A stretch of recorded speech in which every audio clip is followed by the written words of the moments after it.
Hello friends, recall recapped here. Today I am going to explain a American horror thriller movie called I Spit on Your Grave. So know the concept of the movie, watch the full video and turn in the notification, and don't forget to like, and stay tuned.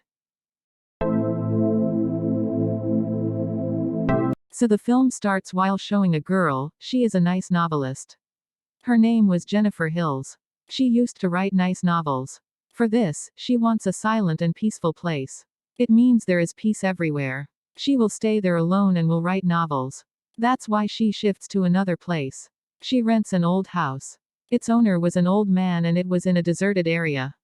She was going to her house but she forgets the way. On the way, she meets three boys. They were at a gas station and they start flirting with her while talking to her very sweetly. With it, they also tell her the way to the house. Like this, those boys also come to know the address of her house. Well, Jennifer reaches her house. She was liking the silence of her house. She sets her things and organizes everything there. Then she sits and starts writing a novel. She was enjoying the environment of the place. At night, she was talking to her friend. Meanwhile, she hears a voice. It was coming from a storeroom outside her house. She goes there to check but there was none. It was just the noise of the air. She again sits. But her drink falls on her clothes, so she goes to the washroom to wash her clothes. There was someone recording her secretly. The next morning, she returns from jogging. On the way, she sees an old broken house. She gets shocked after seeing it. She comes out and returns to her house. Coming home, when she sees the sink, it was damaged. Dirty water was coming from it. She immediately calls the plumber. The plumber repairs the sink and Jennifer thanks him. Then we see those three men. One of them was named Stanley. He is the one who was recording Jennifer in the washroom. He also shows this recording to his other companions. He was a strange boy and the plumber was also there. The plumber went to Jennifer's house to repair the sink. He tells them, Jennifer talked to me nicely. They think she lives alone and we will also go to her house and will get benefit from it. Now they start planning about it. They all have wicked minds. Going there, they throw a dead bird in front of her house. Jennifer comes out. She notices the noise is again coming from the storeroom. She goes towards it but till then those four boys have gone inside her house. Now Jennifer comes inside the house but she doesn't know about those boys. They ask Jennifer, why you live alone here? Why did you come here? Jennifer tells them to write a novel. One of the boys named Johnny, he asks Jennifer to drink. He hurts her with a baseball bat. He asks her to show her teeth and tortures her. He asks her to remove her teeth.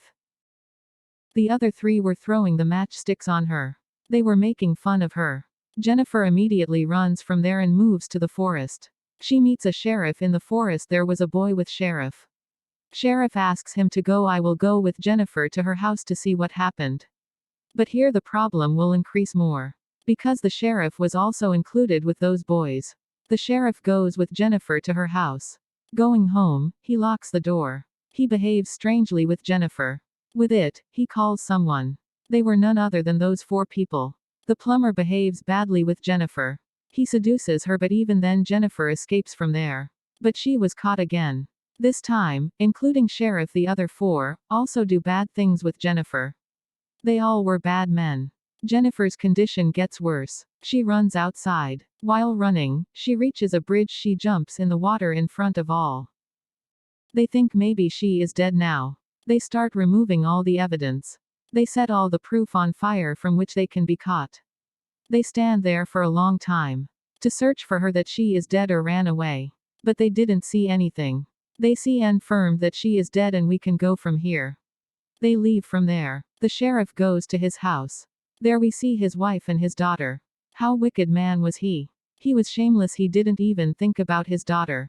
They search for Jennifer for many days. But they didn't get any news. They don't even get Jennifer's body. One day, the plumber tells them he has seen the soul of Jennifer. They come to know the recording they recorded at that time, someone has stolen it.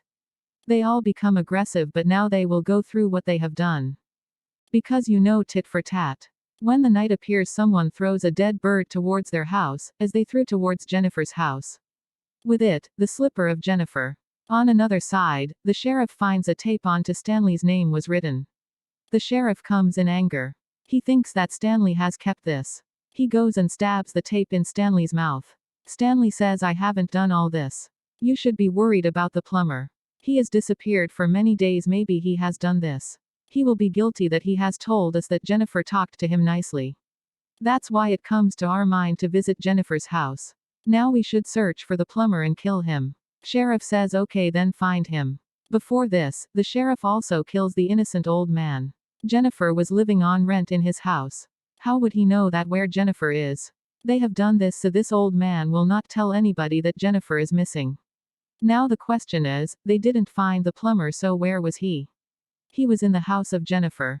Jennifer makes the plumber faint while putting the rope in his neck. On another side, Stanley's companion hears the sound of music. Now Stanley and his companion go to search for the place. They reach in that strange and broken house. Jennifer has seen it. Stanley and his companion go inside. Stanley's friend goes inside the house from the door. And Stanley tries to go inside the house from the backyard. It was from inside the forest. Jennifer was ready in the forest to take revenge on all of them. Stanley sees Jennifer. He moves towards her. But his foot is stuck in a trap. He screams and calls his friends. His friends come and Jennifer attacks them with a baseball bat. She makes them faint. Jennifer has made 3 men faint now. She tied the friend of Stanley. She tied him to a bathtub and water was coming from behind. Jennifer has tied Stanley with a tree in the forest. She records him. She puts a dead rat in his mouth. The hook from which the fish is caught, she puts it in his eyes and hangs it with the tree. That if he will do any movement, his eyes will be cut. Meanwhile, Jennifer cuts the fish in pieces and places its organs on Stanley's face. So the eagles and crows will come and eat it from his face. And he will feel pain. Now the scene shifts to the friend of Stanley. He says to Jennifer, forgive us, we know we have done a mistake. But Jennifer will not accept this time. She dips him into the bathtub. Then she pours acid into the water of the bathtub. She has hanged him on 2 wooden sticks. She takes out a wooden stick. The boy falls into the water. His body and face starts burning. On another side, the condition of Stanley also gets worse, because the crows were eating from his face. Due to this pain, he dies and she has got her revenge. Now Jennifer gets ready nicely. She again goes to the gas station. Johnny sees her there. He moves towards her, but this time Jennifer was very brave.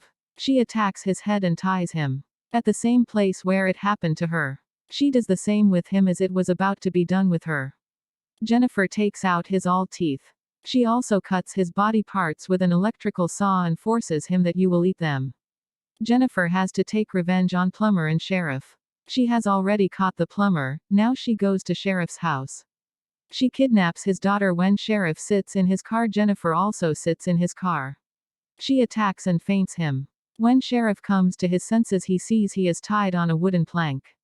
A plumber is also in the room but faint. Now Jennifer ties a gun in plumber's hand that it will shoot a bullet automatically. With it, 2 people will be killed with 1 shoot. Jennifer was waiting while sitting outside. That when he will come to his senses and this will happen. As the plumber comes to his senses, his hand moves and the bullet shoots. It shoots at the back of sheriff. The same bullet also shoots at the plumber and he dies. While sitting outside, Jennifer was getting happy that she has taken her revenge. With it, the movie ends here.